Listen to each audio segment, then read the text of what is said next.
का या जिस दिवस का उत्सव आज पूरे भारत में बड़ी धूमधाम से मनाया जा रहा है, उस गणतंत्र दिवस की एक अहम मुद्दे पर या गणतंत्र दिवस पर उस पर हम परिचर्चा के साथ साथ करेंगे।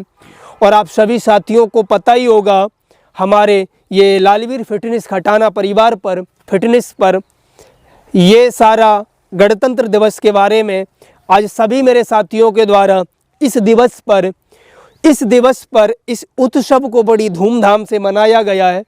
बने रहिएगा मेरे साथ, पूरी वीडियो को बिना स्किप करे हुए देखिएगा। आप सभी के एक बेहद सहयोग की मैं अपेक्षा करता हूं और साथ ही साथ आपके इस सहयोग की एक मैं रिक्वेस्ट ही समझिएगा।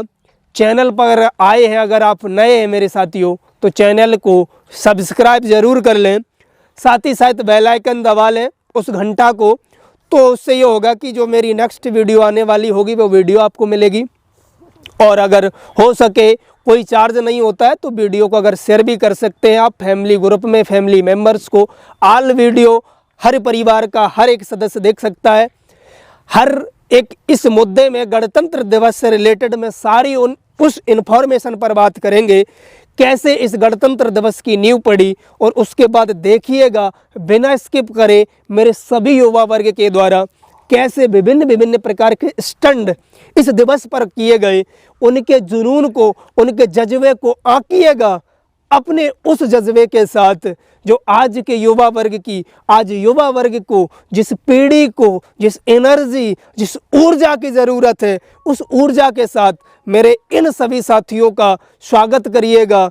आप सभी से विनम्र अनुरोध एवं सहयोग की अपेक्षा वही करूँगा। वीडियो को बिना स्किप करें पूरी वीडियो को देखिएगा साथियों। अब मैं परिचर्चा करते इस गणतंत्र दिवस की, कैसे इस गणतंत्र दिवस की नींव पड़ी, उस पर मैं परिचर्चा करता हूं। उसके बाद इन सभी साथियों के द्वारा फिर मैं अपने भाई को भी आपसे परिचय करवाऊंगा, ऑलरेडी जानते ही होंगे। तो मैं उसके बाद में आप स्टंट वगैरह की सारी क्लिप हैं वो देखने के लिए आपसे अपेक्षा है। मैं बात करता हूँ इस गणतंत्र दिवस पर, कैसे गणतंत्र दिवस की नींव है इस भारत में। हमें पता है, आपको भी पता होगा कि हमारा जो देश था, कहा जाता था सोने की चिड़िया है। वास्तव में देश सोने की चिड़िया थी। धीरे धीरे ऐसी उपेक्षाएं, ऐसी देश में आक्रांताओं के द्वारा आक्रमण वगैरह किए गए, उन्होंने धीरे धीरे सांस्कृतिक, धार्मिक, राजनीतिक हर तरीके से हमारे ऊपर राज्य किया, उपनिवेश बनाया, हमें गुलामी की दास्तां में बनाया। जब तक सांस्कृतिक और राजनीतिक आक्रमण हो रहे थे, उसके साथ साथ यूरोपियन संघ, जैसे ही यूरोप हमारे यहाँ एंट्री मारेगा, एज मैं कह सकता हूँ गोरे, जिन्हें हम ब्रिटिशर्स के तौर पे देखते हैं, तो यहाँ पर भारत के जो भी सांस्कृतिक प्लस राजनीतिक प्लस विरासतीय स्वरूप में उन लोगों ने हम पर एक उपनिवेश थोपा। उस उपनिवेश में इंडिया को जकड़ लिया, भारत में अपना उपनिवेश बनाया। हम कई सालों तक, पहले आपका पुर्तगाल से, यानी यूरोप में पुर्तगाल से आपको वास्को डी गामा 1498 में आया, अटैक किया, यानी 1498 से लेकर के हम 1947 में आकर के स्वतंत्र हुए। तो पूरी हम उस पर चर्चा करते हैं। तो जैसे 1498 में आपके पुर्तगाली आए, डच आए, फ्रांसीसी, ब्रिटिशर्स, बहुत सारे एक बड़ा क्रम है, उसे हम मॉडर्न हिस्ट्री में पढ़ते हैं बाकायदा। उस पर मैं परिचर्चा नहीं करने वाला, मैं चर्चा करने वाला हूँ थोड़ी अहम मुद्दों पर। और चर्चा जो आज का अहम मुद्दा भी बना है, मैं दिल्ली में आज जो उथल पुथल वाला जो सुभाष चंद्र बोस की प्रतिमा बनाई, उस पर भी 1 मिनट चर्चा करेंगे साथियों। तो जैसे जैसे धीरे धीरे उपनिवेश बना मेरे यहाँ अपने देश में, हम गुलामी की दास्तां में चले आ रहे थे, उस गुलामी को थोपा उन्होंने हमारे ऊपर। तो धीरे धीरे हमने अपने आप को जांचा। हमारे देश में अनेक विभिन्न प्रकार के नेताओं ने जब जाना कि नहीं, हमें अब जीना चाहिए अपने उस रुतबा के साथ, अपने उस जज्बे के साथ, अपनी मातृभूमि की, अपनी मिट्टी को हम खुद में यूज़ करें। जो हम दूसरे उपनिवेश में आ रहे हैं, कोई हम पे राज कर रहा है, अपनी हुकूमत चला रहा, भाई ये है क्या। तो धीरे धीरे अब बात आती है यहाँ पे संविधान बनाने से। क्यों 26 जनवरी को गणतंत्र दिवस मनाया जाता है, ये किस क्रम का गणतंत्र दिवस है, उस पर चर्चा करते हैं। तो धीरे धीरे संविधान बनाने की यहाँ बात आती है अपने यहाँ पे कि संविधान बने कैसे। तो विभिन्न प्रकार के नेता आए, वामपंथी नेता, जैसे हम एम.एन. राय को समझते हैं, मोतीलाल नेहरू की रिपोर्ट 1928 की नेहरू रिपोर्ट को समझते हैं। उससे पहले सी.आर. दास एवं मोतीलाल नेहरू के द्वारा एक स्वराज पार्टी बनाई गई थी, उसमें भी ये संविधान सभा की बात की गई। 1930 में आपका जो लाहौर कराची अधिवेशन, यहाँ भी चर्चा की गई। 1935 एक्ट भारत शासन अधिनियम में भी चर्चा की गई। जिस समय भारत छोड़ो आंदोलन चल रहा था 1942 में, 1942 के दौरान, यहाँ पर भी परिचर्चा की गई। बहुत सारी परिचर्चाओं के बाद में लास्ट में जब भारत में कैबिनेट मिशन आया, तब जाकर के कई संविधान सभा बनी। लेकिन जो इसका 26 जनवरी का गणतंत्र दिवस कैसे आया, तो साथियों ये बताते आपको, 1929 में एक लाहौर अधिवेशन हुआ 31 दिसंबर 1929 को, और ये लाहौर अधिवेशन उस समय हमारा अखंड भारत था, यानी जो लाहौर था वो पंजाब प्रांत की राजधानी लाहौर में था। वहाँ पर 31 दिसंबर सन 1929 को, यानी 1929 में लाहौर अधिवेशन होता है 31 दिसंबर को। इसी 31 दिसंबर को लाहौर अधिवेशन में उसकी अध्यक्षता की गई थी जवाहरलाल नेहरू के द्वारा। जवाहरलाल नेहरू ने यहाँ पर पे पूर्ण स्वराज्य की मांग कर दी, और ये पूर्ण स्वराज्य इस व्यापक स्तर पर पूरे देश में, यूथ में फैलाना, कसम से पूरे युवा वर्ग में एक अलग जग गई कि हमें स्वराज्य करना, हमें खुद का शासन करना, खुद की सरकार डेवलप करनी, खुद का प्रधानमंत्री बनाना, खुद का राष्ट्रपति बनाना, खुद के स्टेट में राज्यपाल होने चाहिए, खुद के मुख्यमंत्री होने चाहिए, खुद का शासन हो। कब तक इस उपनिवेश को झेलें हम? इस पूर्ण स्वराज्य की मांग जो की गई, धीरे धीरे आंदोलन चलने लगे।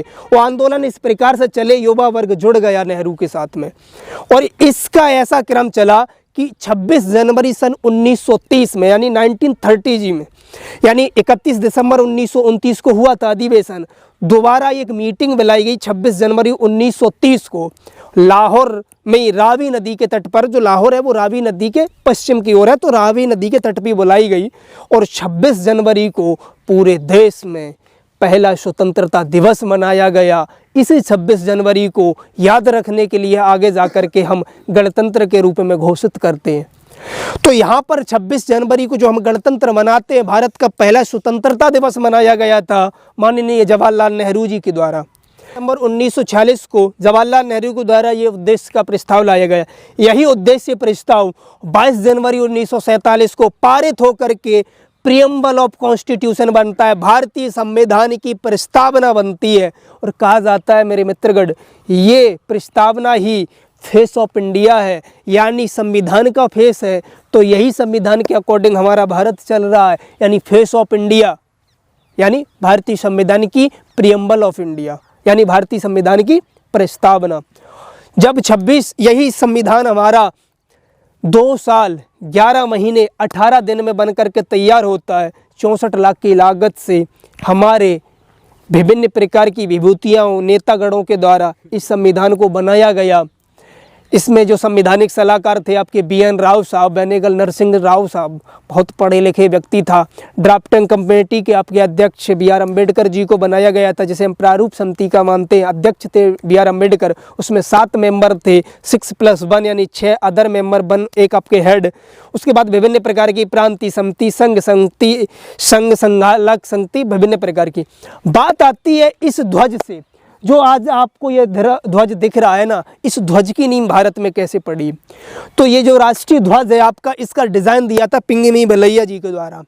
पिंगमी बलैया जी के द्वारा ये ध्वज का डिज़ाइन दिया गया था। पहली बार इस ध्वज को जो फहराया गया था मैडम भीका जिगामा के द्वारा, और जहाँ फहराया गया था ना, इस गौरों की गोद में जाके फैलाया था, उनके नीचे इंग्लैंड में जाकर के मैडम भीका जी गामा के द्वारा ये फहराया गया था। इसका डिज़ाइन पिंगमी बलैया जी के द्वारा दिया गया था, और डिज़ाइन में कहा गया था 3:2 यानी 3:2 के अनुपात में रहना। कितना भी बड़ा हम बना दे, जैसे वर्तमान में आपके जैसलमेर यानी राजस्थान लोंगेवाला में फहराया गया है अब तक का सबसे बड़ा खादी से बना हुआ तिरंगा। तो इस ध्वज को या इस तिरंगे को हमने अपनाया कब था? 22 जुलाई 1947 को भारत की आन बान शान ये तिरंगे को अपनाया गया था।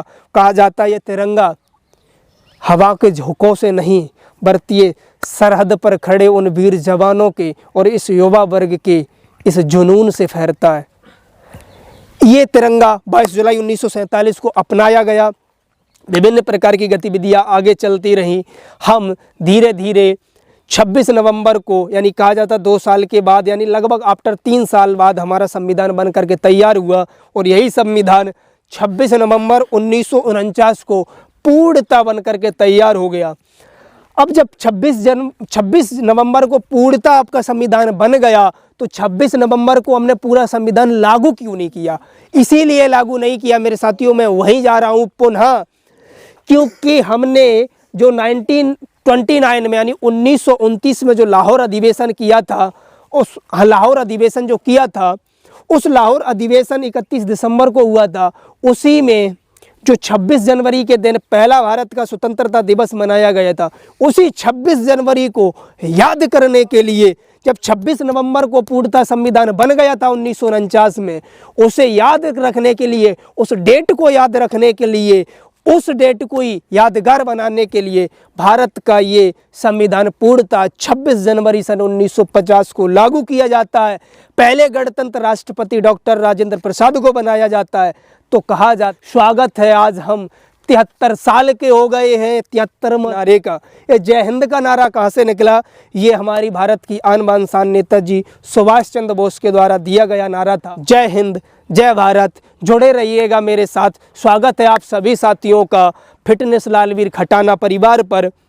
आप सभी से अपेक्षा थी कि आपने पूरा वीडियो इस देखा होगा, साथ ही अपने फैमिली मेम्बर को, अपने जो व्हाट्सएप ग्रुप है, हर जगह एक बार वीडियो को शेयर कीजिएगा। और वीडियो को इस तरीके से शेयर करना है, ये आपका परम कर्तव्य प्लस दायित्व भी बनता है मेरे साथियों। आपकी एक सहयोग की उपेक्षा करना भी एक दायित्व है। इस चम्बल युवा पट्टी में, इस चम्बल पार पट्टी में आप सभी का दिल खोल करके स्वागत है। कभी भी आइएगा। जय हिंद, जय भारत, वंदे मातरम, वंदे मातरम, भारत माता की, भारत माता की जय हिंद।